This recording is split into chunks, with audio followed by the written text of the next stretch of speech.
देखिए, अखिलेश जी फ्रस्ट्रेशन में जी रहे हैं। अखिलेश जी के पास अपना तो कुछ है नहीं। पिताजी ने, उनके जो पिताजी थे मुलायम सिंह यादव जी, उन्होंने सरकार बना करके और युवराज को गद्दी पे बिठा दिया था। पहली बार जब वो चुनाव मैदान में आए तो 40-45 पे आकर के रुक गए। और तो अपील कर रहा हूँ अखिलेश यादव जी से, आप तो कहते हो कि हम यदुवंशी हैं, भगवान कृष्ण के वंशज हैं, भगवान कृष्ण हमारे पूर्वज हैं, ऐसा अखिलेश जी कहते हैं, तो आप अपने पूर्वज के मंदिर के निर्माण के लिए हमारी मदद कर दो भाई। उसके फेवर में 2 शब्द बोल दीजिए। नहीं बोल सकते, हैसियत नहीं है बोलने की, कठमुल्ले कर देंगे बर्बाद। तो उन्हें केवल कठमुल्लों को खुश करने के लिए, मौलवियों को, इमामों को, मुसलमानों को खुश करने के लिए राजनीति करनी है और एक मुश्त वोट उनका हासिल करना है। तो केवल 2 लाइनें आपसे कहूंगा, अयोध्या हुई हमारी है और अब मथुरा की बारी है। भगवान कृष्ण का मंदिर हम जाकर के मक्का मदीना में थोड़े ना बनाएंगे, यहीं बनाएंगे, यहीं बनेगा। तो योगी जी जो इशारा कर रहे हैं वो ठीक ही तो कर रहे हैं।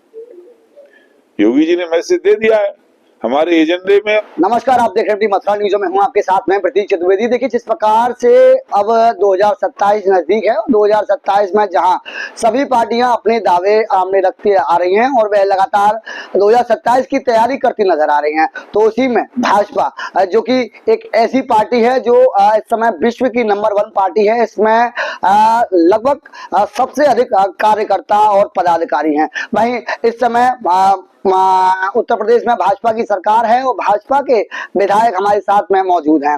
इस समय बहुचर्चित विधायक माठ के राजेश चौधरी जी हमारे साथ में मौजूद हैं। जानेंगे इनसे कि आगामी 2027 को लेकर किस प्रकार से इनकी तैयारी चल रही है। जी देखिए, भारतीय जनता पार्टी एक सतत चलने वाला संगठन है। जिस तरह से यमुना माँ लगातार प्रवाहित होती रहती है, एक क्षण के लिए भी नहीं रुकती, गंगा मैया लगातार प्रवाहित होती रहती है, एक क्षण के लिए भी विराम नहीं लेती, उसी तरह से भारतीय जनता पार्टी की गतिविधियां निरंतर जारी रहती हैं।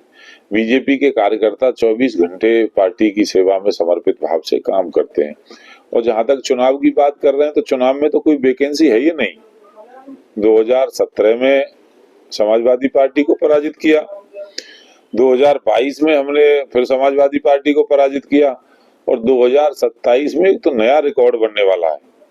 प्रचंड बहुमत के साथ योगी जी उत्तर प्रदेश के मुख्यमंत्री बनेंगे और बहुत बड़े अंतर से भारतीय जनता पार्टी विजयी होगी। वहीं जिस प्रकार से आपके द्वारा कहा जा रहा है कि 2017 में आपके द्वारा अन्य पार्टियों को पराजित किया गया, वहीं पूर्व मुख्यमंत्री अखिलेश यादव जी के द्वारा अब लगातार योगी आदित्यनाथ जी की सरकार पर कटाक्ष किया जा रहा है। उनके द्वारा लगातार उनकी सरकार की जो कमियां हैं वह दिखाई जा रही हैं, उनको लेकर क्या कहेंगे आप? देखिए, अखिलेश जी फ्रस्ट्रेशन में जी रहे हैं। अखिलेश जी के पास अपना तो कुछ है नहीं। पिताजी ने, उनके जो पिताजी थे मुलायम सिंह यादव जी, उन्होंने सरकार बना करके और युवराज को गद्दी पे बिठा दिया था। पहली बार जब वो चुनाव मैदान में आए तो 40-45 पे आकर के रुक गए। और जहां तक उनकी बयानों की आप बात कर रहे हैं, तो अखिलेश यादव जी तो मुस्लिम परस्त राजनीति करने वाले हैं, मुस्लिम तुष्टीकरण की राजनीति करने वाले हैं, सनातनियों का अपमान करने वाले हैं, हिंदुत्व का अपमान करने वाले हैं। हर वो एक्टिविटी करते हैं जिससे सनातनियों का अपमान हो, हिंदुत्व का विरोध हो और इस धर्म को चोट पहुंचे। जनता ये सब जानती है। सरकार में क्या कमी निकालेंगे?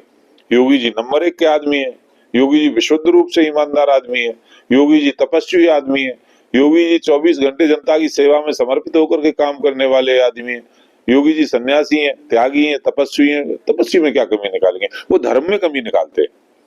योगी जी बहाना होता है वो मुसलमानों को प्रसन्न करने के लिए और उंगली उठाते हैं हिंदुत्व पर, और ये जनता सब जानती है। इसीलिए परिणाम उनके अनुरूप न पहले कभी आया न आगे आएगा।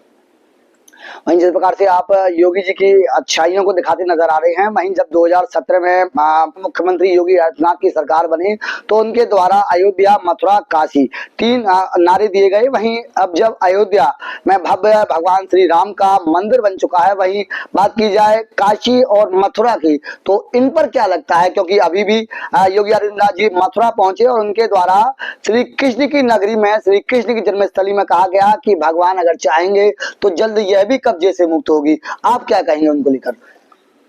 देखो, मैं कम शब्दों में कहूँ तो केवल 2 लाइनें आपसे कहूंगा। अयोध्या हुई हमारी है और अब मथुरा की बारी है। अकाट्य सत्य है कि भगवान राम का जन्म अयोध्या में हुआ। अकाट्य सत्य है कि भगवान कृष्ण का जन्म मथुरा में हुआ। जब राम और कृष्ण का जन्म मथुरा और अयोध्या में हुआ है तो मंदिर भी तो यहीं बनेगा। भगवान कृष्ण का मंदिर हम जाकर के मक्का मदीना में थोड़े ना बनाएंगे, यहीं बनाएंगे, यहीं बनेगा। तो योगी जी जो इशारा कर रहे हैं वो ठीक ही तो कर रहे हैं। योगी जी ने मैसेज दे दिया है हमारे एजेंडे में। और मैं तो अपील कर रहा हूँ अखिलेश यादव जी से, आप तो कहते हो कि हम यदुवंशी हैं, भगवान कृष्ण के वंशज हैं, भगवान कृष्ण हमारे पूर्वज हैं, ऐसा अखिलेश जी कहते हैं। तो आप अपने पूर्वज के मंदिर के निर्माण के लिए हमारी मदद कर दो भाई, उसके फेवर में 2 शब्द बोल दीजिए। नहीं बोल सकते, हैसियत नहीं है बोलने की, कठमुल्ले कर देंगे बर्बाद। तो उन्हें केवल कठमुल्लों को खुश करने के लिए, मौलवियों को, इमामों को, मुसलमानों को खुश करने के लिए राजनीति करनी है और एक मुश्त वोट उनका हासिल करना है। हमारे एजेंडे में वो हर धार्मिक स्थल है जहाँ हमारी आस्था जुड़ी हुई है और कृष्ण का मंदिर, जन्मभूमि का मंदिर भी एक उसमें है। तो हम तो चाहते हैं कि वह मंदिर का निर्माण हो। वहीं जो मथुरा की जनता है उसका लगातार मुख्यमंत्री जी से यह अपील रहती है कि 2017 से अब 27 नजदीक है, तो आखिर कब यह भगवान श्री कृष्ण का मंदिर भव्य दिखाई देगा? देखिए, हम लोग प्रयास कर रहे हैं, अदालत में केस चल रहा है, जनता के बीच जन जागरण हो रहा है और मुझे लगता है वो भी समय आएगा कि हमारे मन के अनुरूप निर्णय होगा। दर्शकों, जिस प्रकार से आपने सुना, ये थे हमारे साथ में मांड के बहुचर्चित विधायक राजेश चौधरी जी। जिस प्रकार से इनके द्वारा विभिन्न मुद्दों पर बात कही गई, वहीं इनके द्वारा ये भी कहा गया कि जिस प्रकार से योगी आदित्यनाथ की सरकार 2017 में बनी और 2027 नजदीक है, तो इनका ये कहना है कि अयोध्या हुई हमारी है, अब मथुरा और काशी की बारी है। इनके द्वारा लगातार जिस प्रकार से भारतीय जनता पार्टी का यह नारा है कि अयोध्या, मथुरा, काशी तीनों लेनी है, तो इनका भी यही कहना है कि जल्द ही ये तीनों मुक्त नजर आएंगी, ये दोनों मुक्त नजर आएंगी, क्योंकि अयोध्या मुक्त हो चुकी है। फिलहाल देखना यह होगा कि कब तक मथुरा में भगवान श्री कृष्ण का भव्य मंदिर दिखाई देता है और कब तक जो आस्थावान लोग हैं उनकी आस्थाओं के अनुरूप एक भव्य भगवान श्री कृष्ण का मंदिर बनता है। फिलहाल के लिए इतना ही। मैं अपने सहयोगी के साथ प्रतीक चतुर्वेदी, अपनी मथुरा न्यूज के लिए।